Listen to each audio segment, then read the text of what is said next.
কিছু অযৌক্তিক দাবি নিয়ে জিম্মি করে কাজে প্রতিবন্ধকতা তৈরি করেছে আন্দোলনকারীরা। তাই বিরক্ত হয়ে নিজের দায়িত্ব থেকে সরে যাওয়ার কথা জানিয়েছিলেন প্রধান উপদেষ্টা ডক্টর মোহাম্মদ ইউনূস।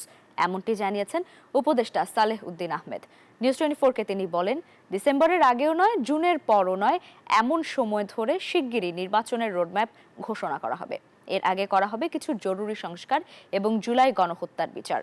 শাহনাজ ইয়াসমিনের রিপোর্টে বিস্তারিত। দায়িত্ব নেয়ার পর থেকেই নানা রকম প্রতিকূলতা মোকাবেলা করে পথ চলতে হচ্ছে অন্তর্বর্তী সরকারকে। প্রতিদিনই নতুন নতুন দাবি নিয়ে রাস্তায় নামছে প্রশাসন থেকে শুরু করে স্বাস্থ্য, শিক্ষা সহ বিভিন্ন শ্রেণী পেশার মানুষ।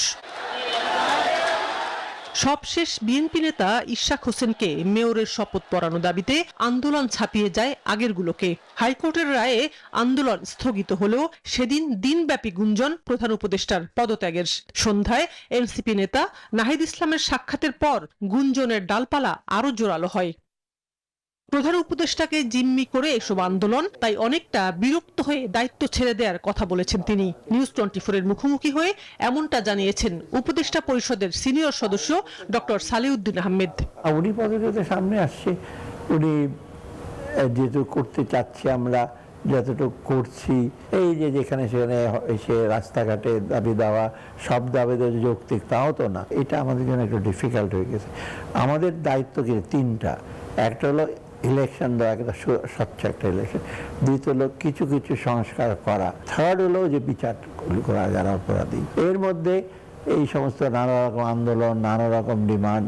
শিগগিরই নির্বাচনের রোডম্যাপ ঘোষণা করা হবে এমন তথ্য জানিয়ে ডক্টর সালেহ উদ্দিন বলেন, প্রধান উপদেষ্টার ঘোষণা অনুযায়ী ডিসেম্বর থেকে জুনের মধ্যে অনুষ্ঠিত হবে জাতীয় নির্বাচন। চিফ অ্যাডভাইজার কয়েকদিন আগে বলছে আমি ডিসেম্বর থেকে জুনে ওদিকে যাবেনই না, হয়তো ডিসেম্বর থেকে, যেটা বলছে। এবং আমরা আশা করছি আমার ওরা বেশিরভাগ রোডম্যাপ আপনি বলুন যে কয় মাস, সেটা তো উনি বলছে আমি ডিসেম্বর থেকে জুনের মধ্যে একটা রোডম্যাপ, ডিসেম্বরের আগে হবে না, ডিফিকাল্ট। আর জুনের ওদিকে যাবেও না, জুনের আগে আমরা একটা সময় করব। নির্বাচনের আগে আইন শৃঙ্খলা, পুলিশ, ব্যাংক, এনবিআর, অর্থনীতি সহ গুরুত্বপূর্ণ কিছু সংস্কার শেষ করা হবে। জুলাই গণহত্যার কিছু বিচারও দৃশ্যমান করতে চায় সরকার। আমরা চেষ্টা করছি যে যত তাড়াতাড়ি একটা ইলেকশন দেওয়া যায়। রাজনীতি সেটার একটা লেভেল প্লেইং ফিল্ড থাকবে, সবাই যারা ইলেকশন করতে চায় পলিটিক্যাল তারা ইলেকশন করতে পারবে। আপনি দেখছেন না কেউ ভোটিং সেন্টারে যেতে পারতো না। এইটা আমরা চেষ্টা করছি কোনো রকমভাবে যদি এটা করি, এটা পূর্ব শর্তটা ল অ্যান্ড অর্ডারটা করা, শৃঙ্খলটা আনা, তারপর ভোটার লিস্ট এগুলো আছে, এগুলো চলছে।